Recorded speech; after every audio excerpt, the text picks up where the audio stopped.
you're out on the street today doing things that make you feel really uncomfortable in front of other people. Is that right? That is correct.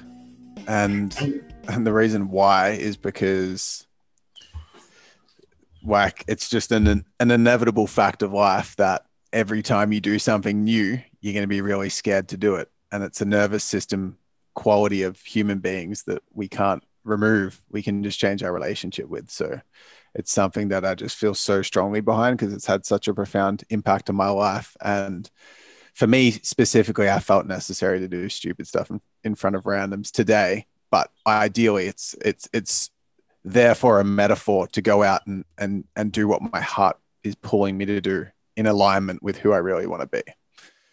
See, I love this. I love this message. Like I think we have some similar stuff here where people would look at us and go like, that's the craziest thing. You know, like I still have people talk to me about a time when I put like a photo of like little green balls that I chat out my ass after doing like a cleanse, and I put it on Instagram, and I still have people like talk about it was like 2015 or something. Whoa. But it was like it's a gallbladder flush kind of thing. It's interesting. You know, it's interesting science and interesting experience. And it's, I guess, in a different way, it's that same thing of like, well, what do I need to do? What do I need to go through so that I can speak from authority about, you know, the things that I value most, you know? Yeah. But I think what you're doing with social shaming, I think is probably the most powerful thing. Like people talk about the Maslow's hierarchy of needs and food and shelter and that stuff. I don't think that's true. Like you can go quite a while without, you know, food and shelter and whatnot, but being like really strongly disliked by your tribe or being like shamed by your tribe is like instantly very, very powerful and damaging, like in the extremes, you know? So what you're doing there is like, it's big, you know, it's like taking on kind of like the deepest fear and threat, I think, to humans, you know? Yeah. I totally agree. And people might say, oh, that's stupid. And like, how's that relevant? Like to put a picture up of your poo. But I mean like, or whatever it was. But it doesn't look that much like poo. It looks like little marbles. I can send it to you after if you want to see. It would be an honor to picture. But yeah, but it is relevant. It is very relevant because why? Because what happens is exactly like what you said, being tribal creatures, we believe fundamentally in our nervous system that if we're going to be disliked, we might be ousted, and then our chance of survival is going to drop massively if we go back to just 100% stereotype or just put it in the category of like caveman days or whatever. And so we feel like in our body, hey, if we do this, we're going to die. But the same thing happens with most people and their dreams and what they really want to do in the world, or they see someone that they're really into and they want to go up and say hello, but they're so petrified because rejection could mean being ousted from the tribe from a nervous system programming perspective, which is just not true. And it's just the same thing. If we look at the marble picture of the crap or whatever you want to call it that you put up, why does it matter? Like, why would that matter? It's just, who gives it's just a picture. Like why, how in any way is that a problem? Or like one of the things that I did today was just stupid thing of like big group of people sitting at Federation Square on the steps there, and then I just was making these really loud stupid sounds and just moving really slowly, looking like an absolute moron. And I felt like an absolute idiot, and I looked like an absolute idiot, and I had some person yell and just be like, shut the hell up, which always triggers people, and I don't blame them. Like it's annoying, but it's just like, it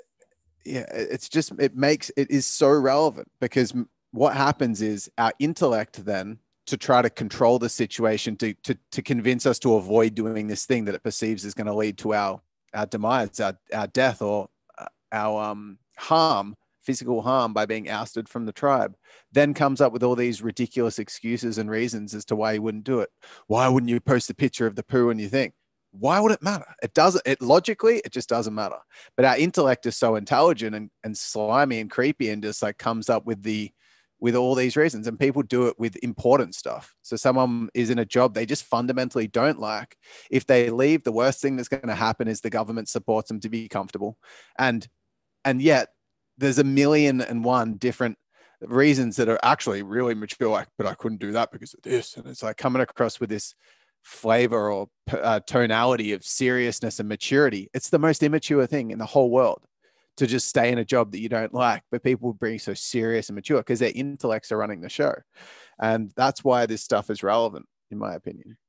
Yeah, well, we're wired for safety, right? We're wired for safety. We're wired for sameness, because we did live in dangerous environments where if you went to the other side of the hill, maybe someone was going to kick the shit out of you. Maybe you never come back. Like maybe you meet another tribe, or maybe you meet a tiger or whatever. So you always have to be like, there was always that potential, historically, and all animals are kind of, can I eat it or is it going to kill me? So you're always making that decision instantly every time you look at someone. And I won't tell the audience what I'm thinking when I look at you, Ryan, but it's, I'm guessing you want to eat me and mate with me. Maybe mate with me first and then eat me once you're done. Well, honestly though, like if we deal with this on a serious level, like why do I want to be on a podcast with you today, and why would someone want to listen to this? It's a pleasure thing. It's a pleasure thing because as I become more knowledgeable and as I have a stronger crowd and community around me, then I have more possibilities for life. And it's a status thing. People can look at status as ego, but everyone has a place in a tribe, and tribe is, like you're getting to very fundamental things, to like fundamentally reject tribe and to reject strong people and to reject people who have abilities and knowledge. Like this is kind of where we're getting to in some ways in society, with like hating wealthy people. Like how do you get wealthy? Like there are people probably who do it in ways that, not proud of, or they've inherited it or whatever. But for the majority of people to become wealthy, you have to serve a lot of people. Like you have to do something that other people value. Otherwise you go to jail. Like people value Google's service. And so Google makes a lot of money. Now, you can question eventually too much money, too much power. Like this is a big question for us at the moment, big tech, etc. Yeah. But for the individual person, you probably don't need to worry that you're going to become Google. Like you probably don't need to worry that you're going to get to the point of so much power that you can potentially enslave humanity or, cause all sorts of all sorts of dramas. What you can do if you did think about like getting 7-figure wealth, or, you're the eight-figure coach, 8-figure mentor, who would you have to be an 8-figure mentor? You can always get rid of the money. I know you've given a lot to charity. Like the money is not really an issue. If the money caused you a problem, you could have taken that down to in Melbourne today, and someone would have taken it from you. Like if you said, look, I've got way too much money. Who would like some? It's never going to be an issue to unload it. But the fun is in who you had to become to be an 8-figure coach, right? Like how good does it feel being an 8-figure coach versus being a 4-figure coach? Yeah. Well, just in terms of my character and all the stuff that I went through, exactly. Absolutely. That's what I mean. It's who you become. Yeah. It's not the. Because to me, I actually did have the pendulum swing of prioritizing the feeling of being significant and status, and bathing in that status and needing it to feel worthy. And then when I had it and I realized that it was coming from a place of insecurity as a flavor, as a part of it, not the whole picture, then I did shed a lot of it. I did drop a lot of material possessions, and I also played to the other polarity, and pendulum swung that way. And I realized that both were playing around and experimenting and experiencing life. And I don't see a problem with either or, but both of them had big benefits to my fulfillment. Both of them had big, without a integration or balance, had drawbacks. So like when I had the cash, for example, and I was more attached to it and it was coming from insecurity, I mean, that came with a lot of stress and pressure and self-inflicted like masochism essentially, and like working myself to the ground and burnout and whatnot. But on the same token, it was very fulfilling to be enthralled in what I did and working really hard and conquering my fears and learning to interact with people and putting myself in positions of leadership. There were also lots of beautiful things, and like giving to charity and all these, like I gave over $100,000 to charity.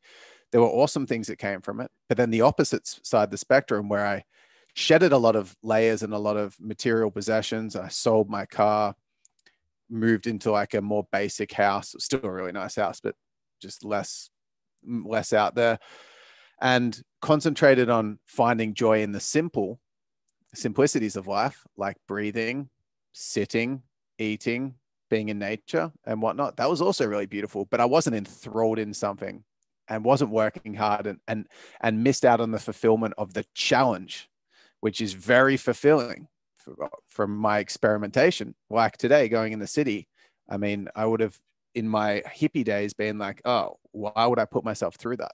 Why? Because it feels really rewarding. And that challenge is something that stirs the human spirit to feel a sense of fulfillment. So both sides have a lot of merit, but it's definitely character that, and the feeling and the experience above all that I've seen with all my rich, super rich entrepreneurial friends, that the money doesn't do anything for them. It's always the character, it's the experience. And some of them that have systemized and automated their businesses, systemized themselves out of it, have way less fulfillment now than what they had when they were in the hustle and grind early days, reflecting back at the mess. And they're just like, oh, I will miss those days, because there was a lot of connection with their team. There was a lot of challenge and problem solving and testing of their own capabilities. That was where a lot of fulfillment came from. Yeah. You can't stop the hero's journey, and the money itself that's not the hero's journey. Like, the hero's journey is whoever you need to be, whatever you need to do, and when you have that burning of like, okay, this is not it, then you have to go with that. And that, like, going away from the money for you for a period of time and consciously doing that is, that's epic. And it's a decision that very few people ever get to make. Like, I did the same thing in my 20s. Unfortunately, I hadn't made any money before it, but I went and traveled in Latin America. I traveled at 21, I quit university, traveled the world, and I didn't move back to Australia until 30. And I didn't really actually want to move back to Australia. It's just kind of the way life worked out, like a job opportunity and stuff. But like that time, I think, was pivotal. Like that meant everything. Like, being able to get away from everything and not valuing money at all, sleeping on floors, like living on less than 10 grand a year.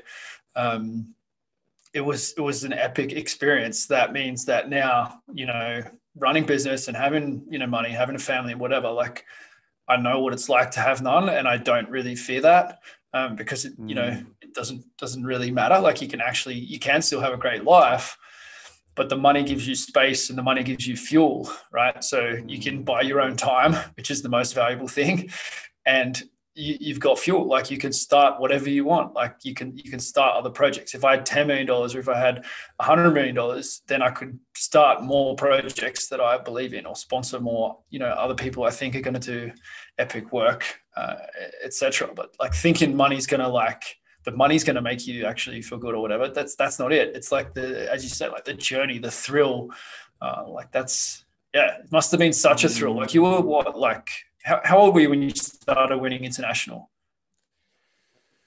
I was 21 when I started it, and I built wealth very quickly in it. And yeah, it to be honest with you, because some of it was thrilling. Like, it was thrilling when I gave myself permission to use the money to do cool projects. Like, for me, it was exciting to travel and run retreats in other countries. And so, like, it was expensive. Like, I ran a retreat. Yeah, you did what did you do, like Monaco or something? Yeah, Monaco, Switzerland, Vegas, cool places. And at the time, the thing was, I didn't give myself the chance to really relish the joy aspect of it. I got a lot of fulfillment from the work aspect, and there were pockets of joy, but there weren't. I didn't give myself the experience, the opportunity to really soak it up and be present, like I have now, which is the gift of the last season that I went through. Yeah. Yeah, you have to. Maybe you have to do that. Hey, maybe you have to go through that stage where it's just all drive and just single-minded kind of focus. And I definitely get so much more joy out of my work now than, like, we did some work together, and you sort of saw the very early stages of Real Movement. Like, I just left Sydney and I was just starting to be a business owner. Like, I was working together with, Drew and Ben Slater, I think just before I met you guys. like just getting a business off the ground. I had no idea what I was doing. Like, I just knew coaching and I just knew I wanted to make it work. And, you know, I had a young baby and just like rented a big luxury house. I just had to make it work. And it's, like there's a lot of fear. There's a lot of drive and ego, like people who said I couldn't do it, like people thought I was crazy leaving. We just won the competition 2013, 2014. We won the regular season. Like I was working with Sonny Bill. It's like the dream, was working. There was another journey to go on. And so, had to give it a shot. Like you kind of did where you got to, like how many staff did you get to at the peak of, we got to 25 staff at one point, and that was pretty cool. But I really want to address what you just said there, because I think there's so much in that, in your ability to honor your heart's desires and honor, because the call for courage. See, for me, I'm obsessed with courage at the moment. It's like it's been a theme of my whole life. I really feel like it's something that I've been put here to be able to spread the message around. And I love that if you look back at the Latin root, like the etymology of the word comes from core, which means heart. Heart's desires, intuition kind of feeds into the same concept. And so the thing is, like, I see decision-making coming from either one of two places, either intuitive, which means that it's something that you feel a pull towards, and you could mix in an element of spirituality into that, or just something that feels right. Even Steve Jobs in his like Stanford speech that he did, like one of his famous speeches, he hit home the point. He's like, you have to trust your heart and intuition, because it somehow already knows who you truly want to become. And I really dig that. The thing is with intuition though, and courage, is it is the unfamiliar, it is the unknown. And there's this quote which says, you can measure what you're going to lose, but you can't measure what you're going to gain in a lot of decision making. And that's exactly what you're talking about. Every time you've reinvented yourself, i.e. up-leveled into a new season of your life, taken a new route that's different to the predictable success you've had, and everyone else's insecurities and intellects project on and go, you're going to lose this. But they can't, they're not thinking about what you could gain. They're just thinking about what you could lose, because that's the intellect's desire for control from the safety perspective that we were talking about earlier. And so people don't think of it through the lens of seeing this. What's that quote? It's like, life can be a daring adventure or nothing at all. It's like, by the blind lady. I can't remember her name. Helen Keller. That's right. Yeah. It's true. And that's exactly what you've created for yourself. And it's brilliant. And it's character building. It's fulfilling. And you're going to keep gaining, because the character's not going to stop. The fun, the fun is just in when you have to go to the next thing, like when your heart really says, like we got that farm. I don't know. I think, I'll probably shared that dream with you, before I shared it with many people of like, I want to have a farm, I want to have a location where people can come in and they can train and they can get this deep experience that gives them a new perspective on their life and what freedom feels like, like just disconnect from everything they have to do for a few days and think about what they really want and train hard and be around other, enthusiastic people. Like these are the experiences that I was like cultivating, and I wanted to have my own place to do it so I could customize that experience more. And then we bought it, but it wasn't the right time, and things didn't go exactly to plan. Definitely got wrapped up in too much ego. In 2017, like went in a direction that didn't make much sense, didn't work in terms of business. Like started a franchise, and I went too premium with my product and all that stuff. But then I probably had an influence on that, by the way. Hey, on some level. So you influenced me to go, I think, from 3,000 to 10,000, or 3 to 5, or 5 to 10, or one of those. But then I launched like a $30,000 a year program after I did the Bob Proctor thing. So it was a bit like your Dan Peña experience, even though he's like a heart guy. But I went there. I went to Hawaii. It was like 65 grand US, and I went to Hawaii, and I was like the only guy there that didn't own a suit. And I was like, I was definitely the odd one out, but it was a great experience. But it did kind of push me a little bit more into some stuff that I probably wasn't ready for, some decisions that, I just couldn't really, So, that caused some some pain and some internal, trauma and doubting myself and whatnot. And then, that kind of downward spiral ended up in us selling that place, and now, living on Sark, where we are now. But then as soon as we decided to sell the house, as soon as it was done and stuff, it was like just so much space and so much relief. You know what I mean? Did you feel like letting go of winning international? How was that? Like that was your baby. That was your first, a big win. I don't know if you had a big win before that, but. No, that was my biggest win for sure. The most meaningful and substantial thing that I built up. And you're 21, so you couldn't have done much. You couldn't have done too much before it, surely.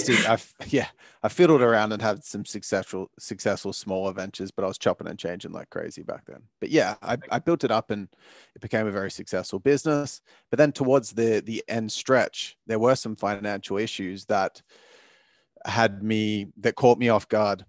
And there was about $700K worth of instant damages that came from the executive that was in the business at that time. Because I was growing so quickly, that at the same timing of that executive managing half of our 25 staff put me in the managerial position of 25 people. And anyone that knows me or has worked with me closely knows that history will show that my organization skills and operational rigor, I understand the concepts intellectually, but my ability to actually show up operationally is just the worst. Like I'm just not a manager. I'm an entrepreneur. I can be a technician as well in certain areas, but it's just the worst thing. So I was put in this position. I was drilling it hard, and we were not in the best position because all of a sudden, like I was spending like we had all this cash, and then all of a sudden we're $700K back, which put us right in the worst position. And, but I was still pushing it hard. And I got to a point where I was like, this is just stupid. Like even if I do want to keep the same thing going, I've got to pull back to be able to go forward. So I took our expenses probably from $300K a month to like $50K a month over a period of maybe 6 months. So we went from $300K a month to $50K a month, pretty much running the same ship. But the reason the cost base was so high was because I wasn't playing for a business doing 4 or 5 mil a year. I was playing for a business to do 25 mil a year.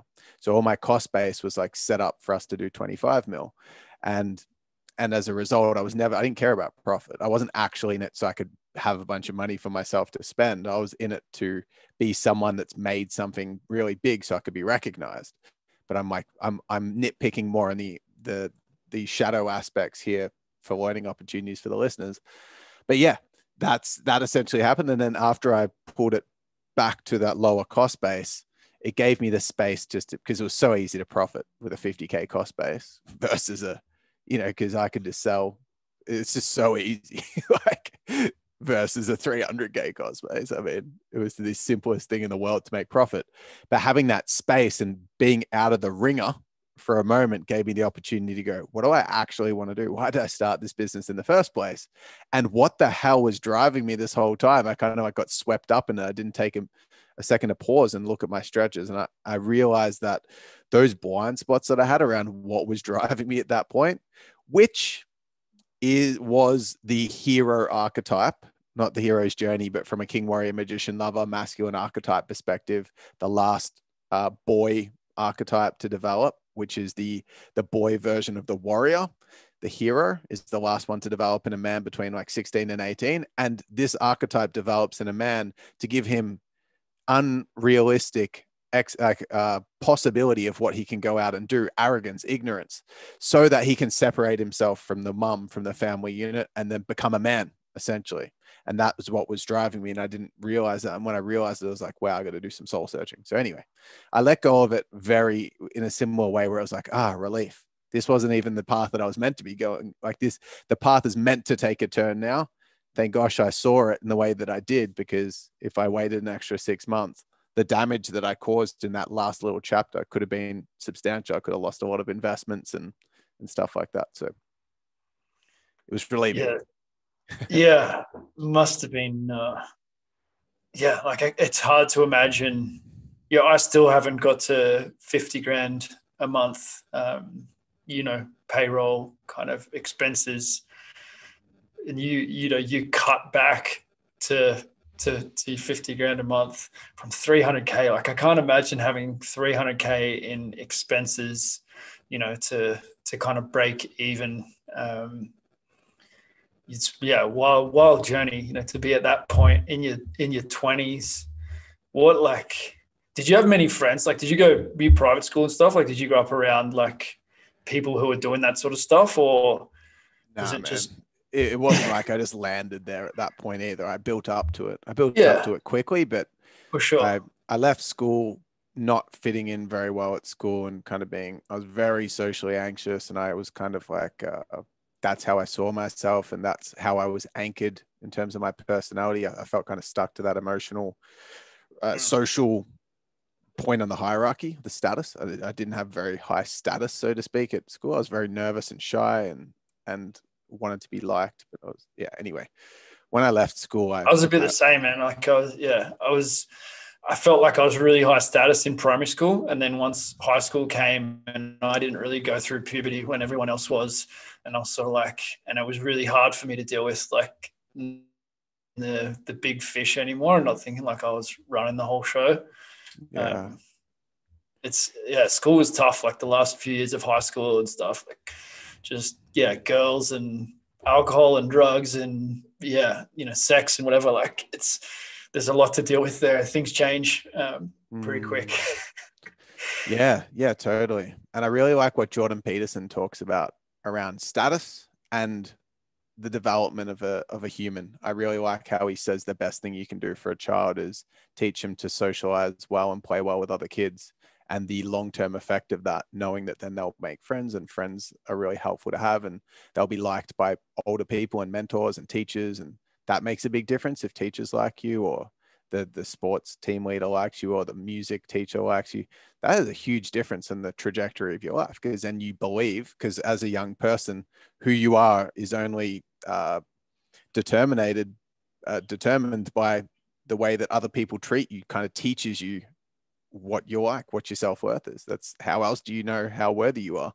And so if you're not liked by your peers and you're not liked by people that are older than you, then you're going to grow up thinking there's something wrong with you, and your self-worth is going to be terrible. So I really like that. Was that like what you kind of dealt with? Like, is that part of what drove you so much out of high school, or like did you have that from teachers and parents and stuff, or like I was an interesting one because I was so anxious, but I was also liked by a lot of people because my dad was really strict on etiquette.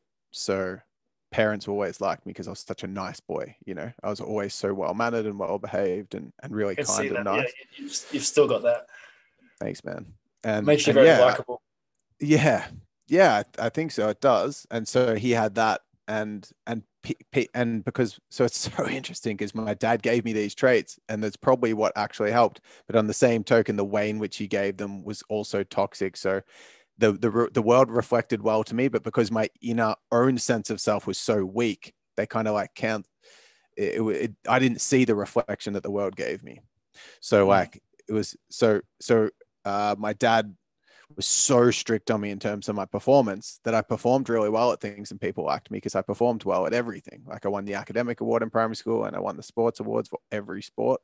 So it's just like I was a freak at everything, and therefore people liked me, but I just felt so anxious and nervous, and I only built myself a sense of self based on externals. I didn't have a grounded sense of self just for being a human. And I also was taught etiquette, but it came from a really strict, crazy level of discipline from my dad of like, smash the table if you make a noise with your mouth. And so I was always in fight or flight. So there's a bit of both there. So I had like good reflection from the world, but I didn't receive it very well. I still like, and that reflected in my success in my business, because I had, you know, you're like, can't believe this. You would have felt like it would have been a bit of a high having all this success in your 20s. I felt like I was failing so hard. I felt like I was so far away from where I should have been. I was chasing way bigger numbers, which was just escalating. It was constantly escalating the number that I was chasing, or the size I was chasing, or the performance of myself that I was chasing. And as a result, I would walk into a room, there'd be people that with way less success that I could just tell that they were way more confident than I was. And I just was confused. And I'm like, why don't I have a grounded sense of self? Why don't I have unconditional love of self? Why don't I actually back myself? And that's been my journey over the last few years, which is what I'm passionate about teaching now. Yeah, it's crazy because I think we have a lot in common in our internal journeys. And you project a lot of confidence. Like, obviously you have to project a lot of confidence to do what you did from 21. Like, you were leading lots of successful adults, high achieving adults in their businesses, right? Like, and yeah, you had this kind of internal dialogue going on. Like, that must have been tough. Yeah, it was suppressed. It was like because I wasn't always aware of the internal dialogue. I was pushing it down, stuffing it down deep. But when I was, yeah. So just to give people an idea, and this is why I love courage so much. When I started winning international, and just real quick background, so you get an idea of how quickly I stepped into that role of owning myself and being able to coach other people.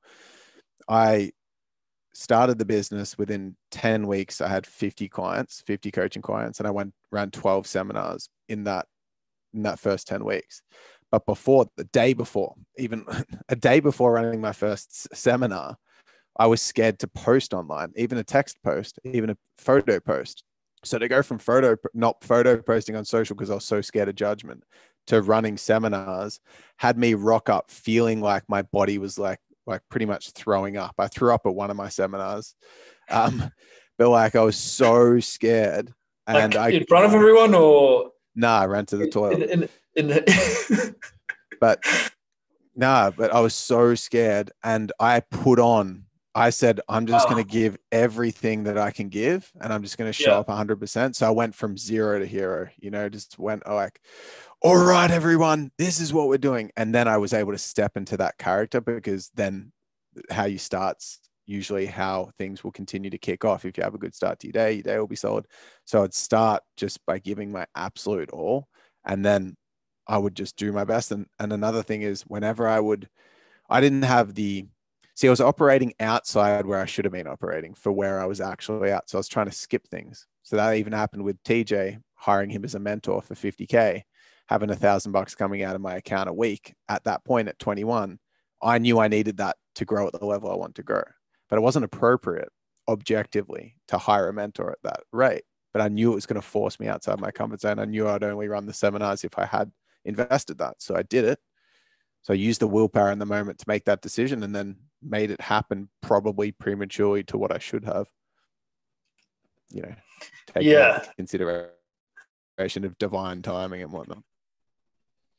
The over kind of leverage or proper thing, I think there's definitely some degree of it, right? And how you respond to it. It also matters who the mentor is and what their energy is, I think. But it's a funny one, because we all play small. Like, we're all capable of more, like whether it's with our training and our nutrition and that stuff, like their goals for the season and how they're trying to develop their game and whatever. Like, the finance, I find, like, I'm sure, you would have had this as well. Like, if people aren't leveraged financially, then you just don't have their attention. Like, adults, it's so difficult to have their attention. It's my experience. Like, if you try to give them free advice, then they'll value it at the amount that they've paid for it. Like, it's even if they are asking for help, they still won't do anything about it. The majority of the time, for the majority of adults, like, it's not a black and white rule, but in terms of getting like massive action and really people saying like, look, this is who I want to be, this is what I want to change, to get that change in people. Often for adults, if there's money there, then you have much higher chance, I think, of seeing that action. Like, we're talking about that leverage. You've had it both sides, where you've invested a lot and where you've asked other people for an investment that like really stretches their comfort zone. How do you feel about like that whole that leverage situation, the leverage of money? Yeah, I think because our whole society values everything financially, like everything's got a financial association to it, even our time, that, if people don't invest in things with a financial, I like investing in things. Like, I genuinely want to invest in something. And if people say, oh, we'll just do it for free, I say, no, that's not going to work for me, because I know that I won't act myself on it unless I've put money behind it. Like legitimately, we can see this with our own human behavior. And I'm not like, if I genuinely want to improve in an area, I want to put money behind it because I want to get the result. And so, 100%. I think another big factor as well, that I think both, like this is not in substitute of the financial thing, but on top of that is the community aspect. I think when people have a community, people will tend to hang around for that, the tribal reasons as well. I've noticed, even if if they were if someone joined a program and there's 50 people on it and they haven't interacted with anyone else and they've paid for it, I've still seen heaps of people drop out. I just did a courage course that went for 4 weeks, and there were the people that have already dropped out. It's been 3 weeks because obviously the tasks that I'm giving people are pretty tricky. And they haven't dropped out, they just missed one of the webinars. But like for me, I'm just like, man, I'm disappointed because I want them to be there and I know how important it's going to be for them. But I know that if we have that 50 person program and someone had become close friends with 10 other people in there, they're probably going to keep showing up, even if they would want to drop out. But if someone hadn't had the fun, like someone that didn't have those 10 people they were friends with in there that they become friends with and they'd paid it, they could still drop out. But if they only had the friends and they hadn't made the financial commitment, there's still a good chance that they're going to drop out as well. Is from what I've seen. So I feel like both are really important. 100%. Did you put a lot of effort into cultivating community with Winning International? I think I don't think it was my intention, but I think because I just wasn't from my opinion, it was something that I valued a bit, but I was way more lone wolfy myself, and therefore I didn't see the same value of community back then that I do now. But there was a lot of community because we ran retreats, and when people would go to a 5-day retreat and stay with other people, the amount of depth of connection they'd have. Like one of my best friends, Crystal, now that was a client in my program for 3 years, she is like most of her friends from that program that are her lifelong friends now, and she stayed in for age, and they'd stay in because they want to see each other at the next retreat. I look back and I'm just like, wow, it was a pretty amazing. It was a tough, but for people, terms of like the expectations and them playing full out, but they got an enormous amount of growth and an enormous amount of connection and community. What sort of stuff were you doing at those retreats? Man, it was such a mixed bag, but usually we'd have like one fun day, like in the middle, which might be skydiving and dinner together. We usually have dinner together every night. There'd be 2 days of content. Sometimes it was personal development orientated. Some days it was business, so like Facebook ads or something like that. And then there'd be a day of action, and there's a day of planning and goal setting, the 5 days. However, there were just the craziest things that would emerge throughout it. Like there might be a pool, and I'm just like, you know what? I want you to tell your story. And then someone comes up to the front and tells a story and breaks down in tears. And then it's like, cool, we're changing it. Everyone, you're telling your story, and you're going to tell it as vulnerable and deeply as possible. And we'd record it so they could use it for content. And with magic moments that came from random spontaneous things like that. We also gave medallions out to our clients if they hit their goals for the quarter, because we had the retreats every quarter. So there's always a medallion ceremony. And if people were always anticipating, am I going to get the next medallion? Because there was a series of different colored, different numbered medallions. There were 12. So they were like, oh, I really hope I get my medallion. And sometimes they wouldn't if they didn't get close enough to their goals, which was subjectively decided by myself and the other coaches. But if they got their medallion, it was such a proud moment. And then they do big, like everyone's cheering, and they do like a big circle around the room, and everyone is high-fiving them and dance celebration. And some people grab like a jug of water and just tip it on their head and just be like, yeah. It was so cool, man. So there were crazy moments in those events. They're really cool. Yeah. I think those human experiences are like, that's the real fun of it, right? Like who you become, but then getting to share that and other people seeing, and expecting other people expecting the best from you. Like, I don't know. I think a lot of people haven't experienced being part of like a real winning culture.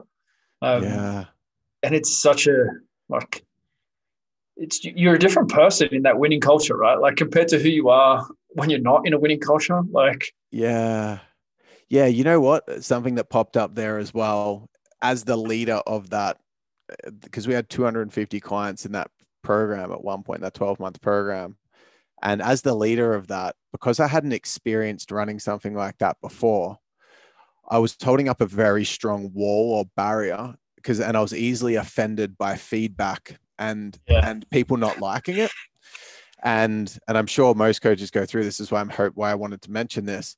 And as a result, I was kind of like, I wasn't in it, fully, but you're not in it. Yeah. And I wasn't fully appreciating how beautiful what I'd created was, because I would concentrate on the negative feedback that I would get from the group. So I was always like trying to safeguard people complaining about the results of the program, and stuff like this. But now I look back, and the way that I approach my programs now is like, I know my program's freaking awesome. And so because I know that within myself, and I've got that stronger sense of self, then people respond to me having that stronger sense of self. Whereas because I innately believed that maybe there was something wrong with me, or I took personally the feedback that I was getting, I was holding on to that. And then the energy that I was holding was a bit defensive and flimsy. And so going back in time, I think I'd have it now when I run programs and workshops and I speak. And I'm actually a mindset coach in another mastermind at the moment, where I get paid to run a fortnightly mindset call. And I can see from I drill these people on their lack of gratitude and their lack of appreciation. Because some people are like, oh, I'm in here and my finances are hard. And it's like, you paid for it. You committed to it. There's benefits to it and there's drawbacks to it. There's also benefits and drawbacks if you didn't do it, but you've chosen it. So own it and get on with it. And so, yeah, I did miss a bit of the joy from it, because I was feeling a bit unsafe or insecure about people not liking it. You were like 10 years ahead of me and 10x the dollars, but similar sorts of journeys. Like I was having these camps as well, and they were amazing experiences, and I did enjoy them, and I knew they were amazing. But I would also have like that barrier thing, and like super sensitive to any kind of criticism about and overwhelmingly, like the feedback was positive, and people did build like long-term friendships and stuff. Like heaps of those guys are still connected and chat with each other. Like Brando and Tim, I don't even know if they've ever met, but they chat all the time. Like one's in Sydney, one's in Perth, like running epic gyms and like all these. It's funny how you just make stuff up. And because it's just that thing where if I did a post right now on Facebook and a picture of us doing a selfie and I talked about something controversial, and then I get heaps of positive comments, but one negative comment, my heart drops when I get the negative comment still today. And it's because again, it's that nervous system and this is what I really want the people that are listening to get from this, that none of us are different. None of us are different. We all have the same human experience, and we can't avoid these feelings. There's a bit of like, we're doing what we love now. We're jamming. We're doing what we love. I get up on a high. I get like super certain when I'm doing these, because this is my element right now. Like me speaking, I'm in my element, so I can come across more confident, because I am more confident, because this is where I thrive, speaking and interviews and whatnot. However, what I really, really want the people that are listening to get is that you, Keegan, and myself, Ryan, we go through the same shit in our nervous systems, and everyone does. And I think that's such a beautiful invitation to lift your own self up, not look down at yourself for feeling like, oh, I can't believe I'm feeling negative about this person's comment. I also feel the same way. I know Joe Rogan feels the same way, actually, because I've heard him talk about it before. Jordan Peterson feels the same way. He says if he does an interview with a journalist who's asking him tough questions, it takes him like 3 or 4 days to recover from it emotionally. I mean, he's one of the most certain, intelligent, self-assured people you would think, right? But we all have nervous systems. We all want to feel like we're a part of the tribe and we're liked in the tribe. It's just human nature. So feel it and know that you're normal. And then because you have the awareness of the fact that everyone else is feeling the same fear and nervous system responses, you can still choose to act in spite of it. And that's where the gift is. 100%. It's so much wisdom there. Who else do you really buzz on? You mentioned Rogan and Peterson. Like, is there anyone else that like jumps to mind that? I'm going to be pretty honest and say that I like I'm a bit of a, like I freaking love everyone. It's very rare. Like sometimes I get triggered in particular, like for example, with Dan Peña. He's probably like Dan Peña and Elon Musk. I noticed someone mentioned Elon Musk the other day, and I noticed a little bit of a feeling in my body like he's working really hard because I haven't fully forgiven myself for burning myself out. So I noticed there's like a tiny bit of trigger there, but it's very rare that there'll be a thought leader that I don't find something that I really love with them. So I'm more of a fan of like whose flavor suits me at the moment. So like David Goggins, I love pushing myself. It's what I thrive on. I love pushing myself past what's possible. And if I do an event, when people like play more Fallout, that's always a danger zone for me because I probably need the opposite to be pulled back. Like when I did Tony Robbins and he was like, go harder, go harder. I vomited in my mouth twice doing the Dickens process and I was punching myself in the face when I was in the negative part of that. Because he's like, what would you do to yourself? What would you say to yourself if it's 20 years in the future and you haven't done it? He's like, play more Fallout. Would you scream? Would you cry? I'm screaming and slapping myself in the face and it's spitting. It's like, I've got to be pulled back because I play so full out because I'm always questioning, am I going hard enough? So I really like that. But I did kind of like go more hippie mode. And so David Goggins at the moment is a phenomenal role model for me because I need a bit of a flavor of get your ass into gear. And I know that's needed for me at the moment. Same thing with Jordan Peterson, same thing with Joe Rogan, any motivational videos, even ET, Eric Thomas, hip hop preacher, appreciate that vibe at the moment, but at a certain point I'll go, okay, what's needed in this moment? And because I will still equally listen to like satsangs from Muji talking about oneness and being and peace and just, I really love the whole gamut. Same with music. I love all music pretty much. Hard rock, heavy metal, opera, classical. I like listening to the Wiggles, like legit. I watch kids movies, adult movie, everything. It's just like, I do like experiencing the full spectrum. Love that. That's cool. Do you want to share a bit on the Dan Peña thing? Because I'm sure. I know there are a lot of young guys who want to, like they want to be super successful. And I think that message does resonate because people want to be led, and he's such an alpha leader in his message, the way he's kind of constructed himself. Do you think it's real, or do you think it's a construct? I think it's real. Yeah. I think he definitely exaggerates certain things, but it's fairly real. Like it's not that hard to like live like that. It's just, No, I don't mean like the money and stuff. Like I think just like it's like so I listened to him a few times, and then once I started listening to him a few times, I'm like, okay, like he's saying it's the same script each time, and he talks about like practicing his script, and then so it's like if he's practiced his script, then how much do you write down? Like, okay, for this avatar, I need to be this kind of daddy alpha male. No, I don't think so. I think his psyche is based upon feeling like he's got a very harsh set of conditions that he needs to meet for him to feel full in himself. And so like self-preservation animals that we are, because as kids, we're taught by our parents how to behave. And as dependent kids whose survival is based upon our parents and the tribe, it's like if we don't appease what they say, we think they're not going to love us and then we're going to die. Same thing. So for him, he had a really harsh dad, and he thought that if he didn't perform, that his dad wouldn't love him and he'd die. So he's still running the same script. He literally believes that if I don't perform like if I don't cane it and be hard and strong and a fucking beast, then I'm a pussy and my dad's not going to love me and I'm going to die. So he puts on this because he has to put it on. And that's a very strong, like, again, people do more to avoid pain than they do to gain pleasure. He's trying to avoid the pain of not being loved by his dad is 100% my psychoanalysis. And as a result, it's very like I worked from 7 a.m. until 3 a.m., 5 a.m., day in, day out. I wrote, like, I've just done so many crazy physical feats of like mental toughness and hard work and showing up and things, because for me, I needed to do that to feel worthy of love.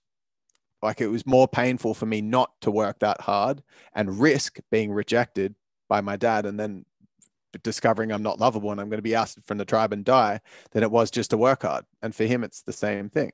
So it's 100% real. Like, everything that he says is real. And the reason that I did that post is because the sort of people that are attracted to him, not all of them, but a large chunk of people that I've seen, because the sort of people that have come to me asking if they should do the seminar, in my opinion, are people that are already in that hardcore hero archetype as a young boys, as the warrior archetype, like the undeveloped warrior, so the immature warrior, and they're thinking they have to prove themselves to the world to be worthy of love, and so they're already going in feeling less than and like they need to be mega successful to be worthy of love. And he takes that and he times it by 10, times it by 100. You know, he'll call. And he's really brutal. And so I think it plays against people's already insecurities. So it'd be brilliant to have someone that says, yeah, work hard, like maybe a Tom Bailey, but also understands the element of self-worth, because Tom Bailey's got more self-worth than Dan Peña. Tony Robbins has more self-worth than Dan Peña. Lewis Howes have more self-worth than Dan Peña. So that's why I think for a young man, it's kind of like if the tribal leader in a tribe that was initiating a boy into a man says just like, you're an absolute piece of shit unless you do this, this, and this, where there's an element of like reverence and honoring and respect for the fact that you're a man and you're worthy of love for playing a role in the tribe. Not if you don't kill 1,000 tigers a day, you're a piece of shit. It's like, it's just not the way that it goes. So I feel like he just takes it to the unhealthy, which might be good in that small percentage of people that are just, they've got a good sense of self. They're spoiled.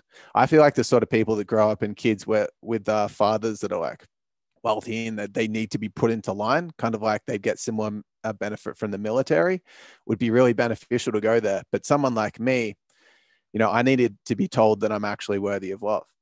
That's what I needed to hear, and probably pull back a bit, and I would have succeeded more.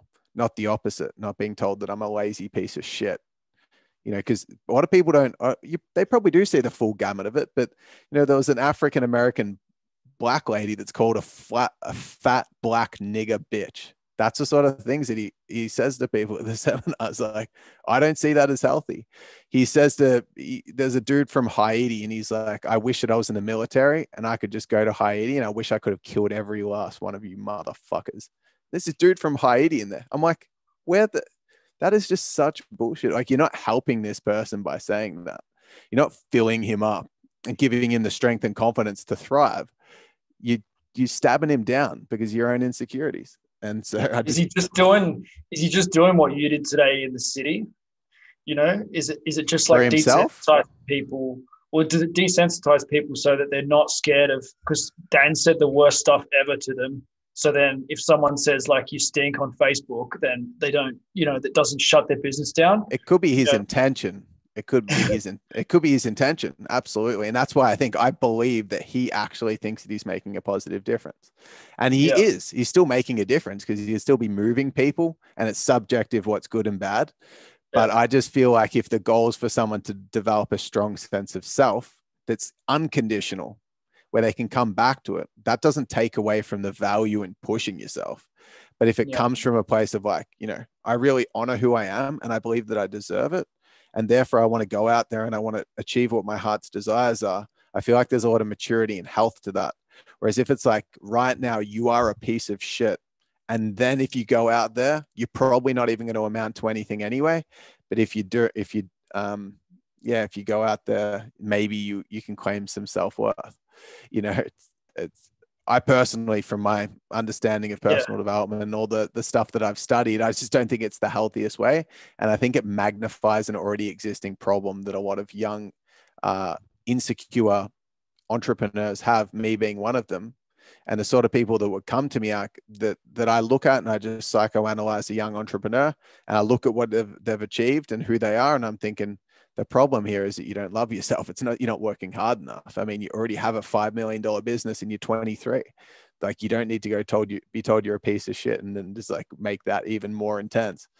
Like, you already are incredible. It's just about aligning to where you can have that fullness. And to be honest with you, I think this is the only way that the world's going to be able to create sustainable living, was when people develop a sense of like love and empathy for themselves in a way that cascades out to the people that they're touching in whatever their service or product is, whether they're an employee or an entrepreneur. Because I don't think we can control the behavior, the industries and the technology. I think we can only control the individuals. And so that's why I'm not a massive fan of the way in which he goes about it, even though I believe that he thinks that it's the best thing he could do for people, because he's just operating from his frame. I mean, what else can he do? And that's why I don't think he's a piece of shit. I just think he's wounded and doing the best that he can. And I've got respect for the fact that he works really hard. And I've got respect for the fact that he's preaching his message. I think it's like good on him. And I just don't think it's a healthy message. Yeah. That's just my opinion as well, based on my experience.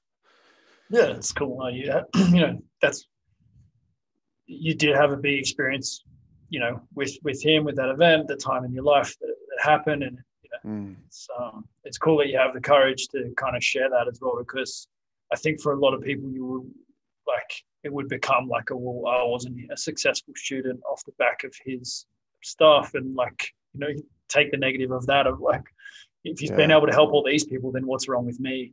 When you look at his success stories or whatever, where, you know, it's it'd be interesting to look at the what the people that have been successful from him do, because one of these successful students at the event came on a live conference call during the event that I went to, and the dude was insane. He was really, really unhealthy. He was staying in the penthouse apartment of a Tokyo rich hotel, and he was just it didn't seem like a very healthy kind of lifestyle. Well, it's always great with mentoring as well, of where the exact influence is, because everyone has a whole gamut of, you know, experiences that form, and then you have a relationship with someone and things change. And it's a funny thing that we have to sort of say, you know, testimonials and stuff are so important, social, the credibility and things is so important but you know, it's never black and white of who you were before and who you are after, and who changed what. The whole thing, pretty murky waters. Yeah, exactly. Everyone's so complex. Dan wasn't he's not at fault for anything that happened with me. I chose to go to the fucking event. I just don't think it was the healthiest thing for me now, but he was the exact sort of thing that was really attractive for my insecurities at that point. You know, I was just yes, finally someone telling me I'm a piece of shit. Finally someone sees what I see. It's everyone's just telling me I'm doing so good, I'm doing so well, good on you for having this $4 or $5 million business. And I'm thinking, mate, I should be doing 100 million, 200 million, 300 million. And finally someone can tell me that, which is why I just think it's not dangerous, because I didn't die, you know. But I do feel there's healthier role models that preach the same message. But on the same token, if you know, there's so many factors to it. If you need to go and experience it, then go and experience it. Yeah, you're not going to die, right? Yeah. And you might need you might be okay, cool. I understand that what I need is more discipline, and I know that I'm a good person, but I just want to have the experience of being put through some shit to grow my kind of going to the military. We all need that from time to time. You did it today. Yeah. I've been doing it. I've been doing my fat to free thing, where I'm only, you know, dropping body fat and just an extra level of discipline. And I feel great as a result of that discipline. I'm sharing it with, you know, other Real Movement members, you know, your courage group. We do it in our own ways. It's just whether that flavor of it that Dan Peña delivers is and the long-term effects of it, you know, which fat loss can be a negative thing as well. For some people, if you know, anorexia or, you know, whatever, if there's an emotional side to things that needs to be healed, that sometimes the physical isn't the answer and all that sort of thing.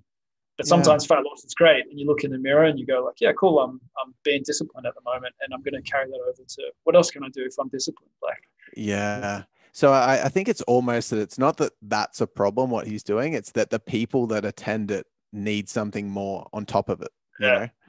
Yeah. That they need some, and this is where, like, I'm sure you've done lots of research on this, like tribal initiation rituals for men, having someone to be a good role model to look up to, that isn't super present in society. And exactly. And if that was there, and then someone's like, you know what, I want to like actually pull my finger out a bit and like get my shit together so I can go after my dreams, that'd be freaking awesome to attend that. But a lot of people haven't been initiated from being like an immature boy to a mature man, a healthy, heart-centered man. I recommend that anyone's listening that wants to be like a really successful, well-rounded man reads a book like No More Mr. Nice Guy or King Warrior Magician Lover. Or what's that other one? Iron John.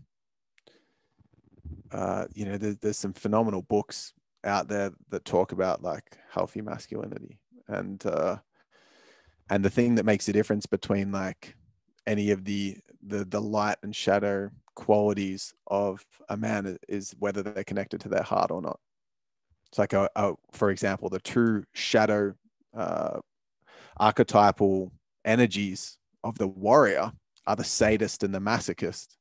So the warrior is healthy. It's healthy to be a warrior. It's to be strong, to be disciplined, to endure pain, to achieve something worthwhile. That's a healthy attribute.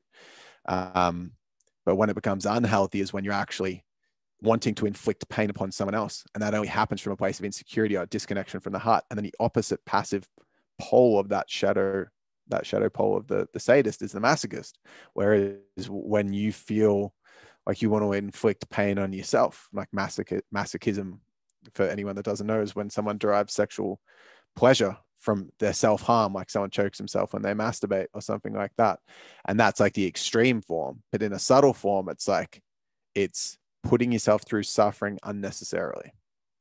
So like, I should work hard, I should be, and it's like not knowing and discerning when to actually give yourself a pat on the back. Because like when I went to the city today and I did those things, I was like, man, I'm really genuinely proud of myself for doing this. Like this is a big step for me today.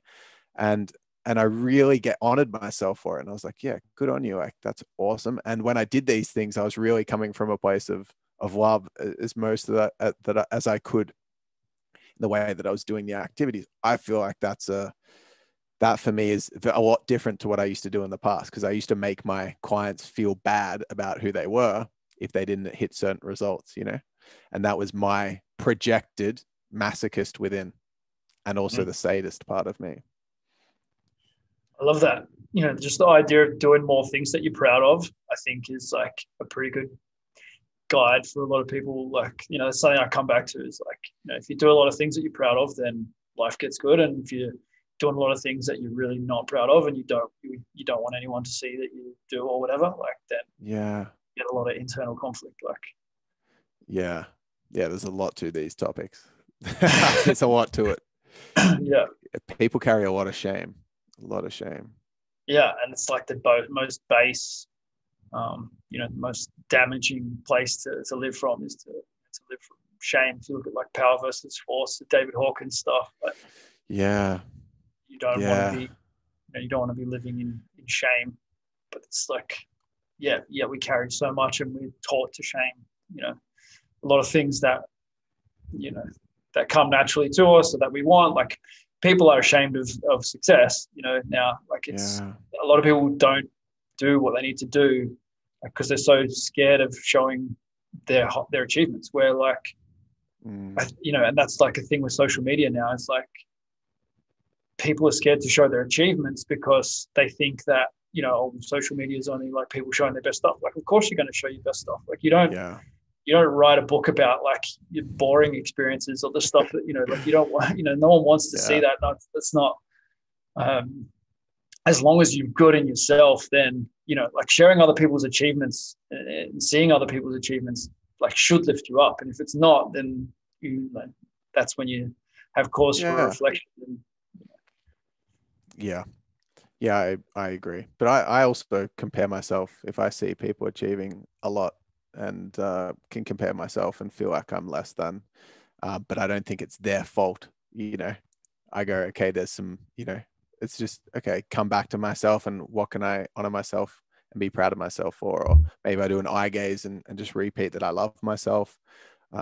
Because I do this eye gaze quite often where I say, I love you, I've got your back, let's do this. I love you, I've got your back, let's do this. And I'll do it for 5 or 10 minutes, and I'll really like get back in my own corner. So then I'm not going to be as affected, or I can remedy the insecurities that I felt. And that's needed for me all the time, because I've always got self-shaming happening for me, so hopefully, like, I hope that other people don't have it happen as much as I do, but I know that a lot of people do have that self-shaming and feeling that comparison and those insecurities. So, I need to remedy it. Comes up all the time for me. I think a lot of what I see is like, I just try it on. Like, would I like to be that in the future? What would I have to do to be that? And then often I fall in love with like a bunch of different things, like I think I'm personally very influenced by what I'm looking at. I think most of us are. So you have to be really careful where you put your attention, because the fight at the moment is for your attention. But like, if I'm watching a bunch of stuff about making more money, then I'm just like going to be like, oh, I wonder what that would feel like. And I'm like so excited to do it. And then if I'm watching someone do a one-arm chin up, they're like, oh, like, I want to do that. Then if I'm watching, and it's like, wherever I'm kind of putting that attention, and I guess your influence, and the reason why I reached out to you, like I want to do a consult, and I want to have you like deep dive into the business, and also like, I guess I know you're going to have the courage to share whatever you think about me as well, like, which I appreciate. Cool. But like with you, I know I'm going to get both, like, and that's pretty unique of like those two sides of like having been super hardcore in business and like knowing how to do that stuff, and like having deeper knowledge and experience, and using words that I don't really know what they're about. And then on the other side, like having like gone super deep on the spiritual journey, like that puts you in a really unique position and perspective to be able to look at my life. And that was, it was a Dan Peña post, if I'm honest. Like that was like, God, I need to reconnect with Ryan again, because I'm really curious about how that went down. And that I think if you have that social, if that's how social media influences you, or just media in general, is like, do I want to be that? And if your answer is no, then move on. If the answer is yes, then it's like, okay, well, what do I need to change? You can't be everything all the time, but if it's inspiring your journey, then, and then if it's not, then probably just tune out, like unfollow, whatever. Well, I feel like a lot of people say that they get so much connection from social media, but I don't buy that. I feel like that is a justification to stay on it, because I still get trapped in the scroll every now and again. But what I do is I've muted every single person on my social media that's not in like the small handful of people that I personally want to be more like. And then I have 3 5-minute windows of time, one in the morning, like between when I wake up, only after I've done my meditation and morning ritual, before 12 o'clock, a 5-minute timer. I put a timer on, and then I'm allowed to do whatever I want. I can scroll, I can like, I can comment, I can look at my messages, whatever. And I do that morning, afternoon, and night one time for those 3. So 3 times a day. But yeah, and that's when I'll see the people that I'm inspired by. But I don't actually go there to connect. I don't actually feel a deep sense of connection with people often. But I do like to check out what the people I look up to are doing. But I don't. I get connection by catching up with someone and like having a chat with you, like on the phone. That's where I will connect. It's very superficial, but it's still like I think it's interesting, and you can get like tidbits of information and ideas. Like there is, it's just understanding that, like there's another level in depth. Like at the moment I have like 20 hours a week, maybe on Zoom. And I live on a little island, and we're in lockdown at the moment. But like, I'm super connected, I'm chatting to interesting people all the time. And some of them are teaching me, I'm teaching some of,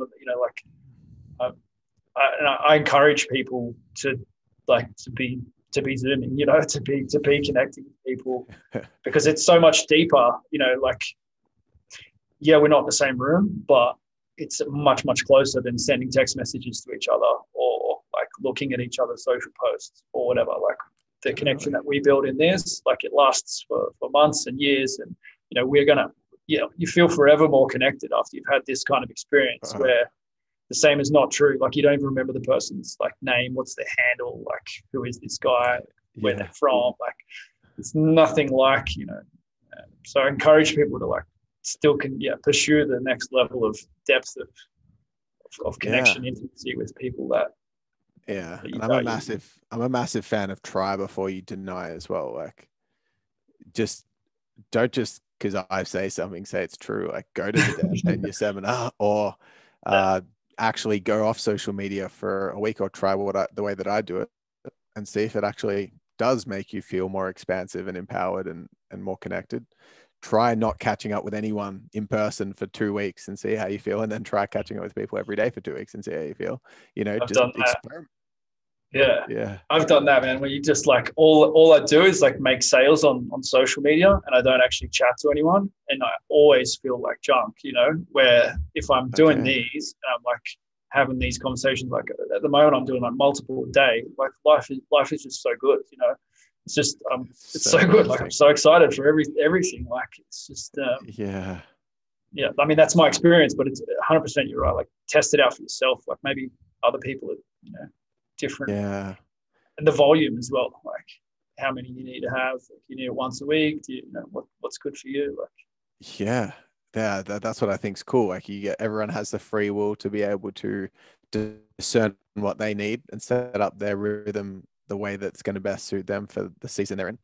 And that's something that took me so long to actually just have enough grounded sense of self to realize that if I watch a video with someone preaching an absolute extreme principle, it doesn't mean that that's the right way. It just means that I can, opportunity, curiosity, like what you said before, when you're watching videos around money, it makes you curious. The 1-arm pull-ups, you're curious about it. I really rate that. But I used to listen to one video. I could attend a meditation thing even before I was into spirituality, and I'd just be enthralled by the person and be like, I need to be meditating all the time, or I'm doing it all wrong. Then I hear someone talk about hustle, and I'd be like, man, I need to be hustling harder, as opposed to just being able to come back to more of a grounded center and discern what I need for what I desire at that time. A little bit less influenced by the externals and a little bit more tuning into what feels right for me at the time. I love it. What's next for you, or what's exciting for you at the moment? What's exciting for me is community. What's exciting for me is learning guitar. What's exciting for me is going outside my comfort zone and speaking as much as possible.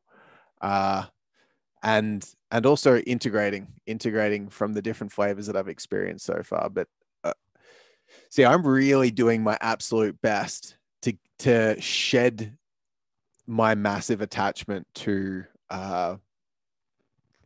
being perceived as someone that's awesome, because that for me cripples what my heart really desires a lot of the time. Like, for example, I'll be like, fuck, I'd really love to do a community event where I bring this expert, and this expert together. And that's like, feels expansive for me, and I create a community. I would love that. I'd enjoy it. I'd thrive in my element, speaking and getting to, you know, co-create and participate in modalities and experiences that I love. But then my intellect will come in and just be like, but how could you monetize it at a higher level?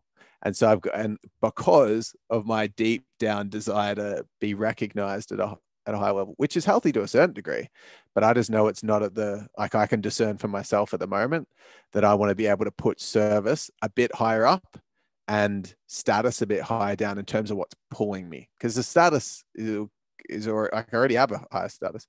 You know, it's not what's needed for me to concentrate on as the primary factor behind my decision making. So what excites me is actually being able to tune in with what my heart really desires for me to do, service wise and experience wise. I really want to be serving as much as possible because I feel so good when I'm doing it, like now on this, which is why I'm like, yeah, let's do this straight. You're like, hey, do you want to jump on a podcast? And I'm like, mate, 2 weeks away is too far. Let's do it. Let's do it straight away because I want to do it. I already did a webinar this morning and got a podcast tomorrow. I've got a podcast, maybe 2 on Thursday. Like, I love this shit. So anyway, that's what's exciting me at the moment. How about you, man? So good. Well, I've got guitars on the way at the moment, and there's a ukulele sitting just there actually. But we got some instruments for the kids. The kids have been like zenning out. We got those meditation, the round ones that have the different sounds. Yeah. You know, like where they're all kind of, yeah. So the kids like sit and play that. Like you can see them getting deep. Like, yeah, I haven't done a huge amount of research into it, but what I've heard is, and what I've experienced is just like really good for presence. Yeah. Like and my creativity and my confidence. Like I start jamming, I'll be playing some guitars and I'll just start singing, or I might start rapping over the top, or it really does. I feel like it's a super help. And what I was doing more of when I felt like I needed to relax was watching movies, which I also really enjoy. But I felt like it would be more healthy to play an instrument because I felt better afterwards than watching a movie, because that often not. How long have you been playing? I've been playing for like, I reckon 8 weeks. Yeah, cool. And there's some days where I've played for 8 hours in a row. Yeah, well, yeah. So like to be honest with you, man, like I'm loving this, and I'm also excited to jump off and practice guitar tonight before I go to sleep. Yeah, epic. No, it's so good to have that. Excited about. Man. Yeah. So is it metal strings or plastic? Yeah, metal strings. I've got sore fingers. Yeah, you would have that. But I've actually gone through the phase already where like they've stopped hurting pretty much. Yeah, they're already calloused, which is cool. But yeah, man, I had one guitar that I bought. It was like $500, and then I was like, shit, I'm going to travel soon because I get out of my lease in 3 weeks, and then I'm going to be more flexible with where I live. I'm going to live with one of my friends, and then I'm going to go to Adelaide for a bit. Then I'm going to Uluru to check that out, and then I'm going to Perth and then Byron. So I'm going to have a little phase of having a bit more freedom and exploring a bit. And I was like, no, what am I going to do with my guitar? So I bought a foldable guitar where the neck can fold in and it fits in a backpack. So I'm like, I want it with me everywhere I go. But it's cool because I think it's something that you can keep with you for the rest of your life, you know, instigate little singing circles with your friends. Like, I'm pretty pumped about it. Yeah, I had the same idea, man. Like in my 20s, there was a guy. So it's one of the things that like limiting beliefs, like a bunch of the limiting beliefs were like what I was taking on my backpack in my 20s, like learning other languages and juggling. And these were like limiting beliefs. And one of them was guitar. And then a guy was playing like a little toy guitar one day in the hostel. I was like, oh, can you teach me a chord? And he taught me one chord, and he tried to teach me a rhythm that was actually like really hard. So I like try to get this rhythm for like hours and hours of like this strumming pattern. Yeah. And then another guy had a guitar, and then this Irish guy, and he was going back to Ireland. So he's like, oh, you want to buy the guitar off me? So then I traveled with his guitar in Mexico, and I could hardly play, but like everyone can play guitar in Mexico. So it was like every time I was like sitting waiting for a bus or something, I'd just get it out and then like just use it to like start a conversation or whatever. Like, can you teach me something? And it was so much fun. And like I didn't have a fancy folding guitar. Like I just battled around with like trying not to break it kind of thing, just carrying it everywhere with my backpack. And it was the best. Yeah, I had some days of playing a lot as well. And I think it's such a good thing to have. Like, and it seems to be heaps of people at the moment. A couple of my good training friends are like learning piano at the moment. It's so, I think it's good. It's so good for the heart and soul. Oh man, I'm loving it. And I'm so like grateful that I've come across it now, because it would have been great to learn an instrument growing up, but I'm like, yeah, sweet. When I'm like 60 and some old dude, I'm going to have like this repertoire of different genres of music I can play, including like kirtan, like call and response, and like medicine songs. And wherever I go, I can pretty much just create an experience that brings joy to people and myself. Pretty excited about it, man. If you can't tell. It's oozing from you. That's good. Yeah. Woo. Hopefully hopefully we'll get a jam at some time. I don't think it'll work over Zoom, but maybe when you're on cycle when I'm back over. Yeah. Man, I don't know how to get to your island or much about it, but if it's possible to get there when COVID opens up, I'll definitely come and stay for like a week or two. Yeah, I'd love it. I'd love to have you here. It's a beautiful spot. It really is magnificent. So amazing, dude. If we can make it happen, then let's do it. Sounds amazing. I would love that. Perfect. All right. Well, I really appreciate your time today. You know, the way that you live in your life is massively inspirational. And I know a lot of people are going to get tons out of this today. So I really, really appreciate your time and everything that you're doing with yourself, all the work that you've put in to be who you are, and all the chilling out and reflection as well. So thank you so much. Thanks, man. It's been so awesome to chat. And I just want to say before I go to the people that are listening, like, I have massive ups and down battles with myself all the time. You know, I have massive procrastination. I have massive fear that gets in my way. Like, I'm battling through just like everybody else. And it's just like, can you keep showing up? Can you keep like recognizing what you are doing? Can you keep do what you can do for that day? Maybe you can't do a workout on that day, but you just like, you can do 10 push-ups or go for like a 5-minute run. I mean, just recognize the progress and just be in, like, give yourself permission to be in your own corner. And just the one activity I'd highly recommend that everyone starts, at least tries and see how it goes for you. Just eye gaze with yourself. Like, it's if I was in a relationship with someone and I was coexisting, sleeping next to them, having sex with them, kissing, cuddling, being in the same house with them all the time, but I didn't stop, look them in the eyes and really like see them and acknowledge them and be like, you know what? It's you and fucking me. Like, we're in this together. Like, we're spending our lives together. I love you. I've got you back. Let's fucking do this. If I didn't have that depth of experience, I feel like it'd be lacking so much depth and connection. And that also applies to ourselves. It's like, you live it with yourself. Like, you are your own, like, you are you. And it's so important to get in your own corner. And so if you can look yourself in the eyes in the mirror and spend a couple of minutes, 5 minutes, and just say, I love you, I've got you back, let's do this, and attempt to feel that love for yourself and recognize that you're a human doing the best you can. It's so powerful. So yeah. Epic. Yeah, so I'd recommend doing that. Thank you so much. Thank you so much for your time and sharing your wisdom. Yeah, we'll speak again soon. Sounds good, man.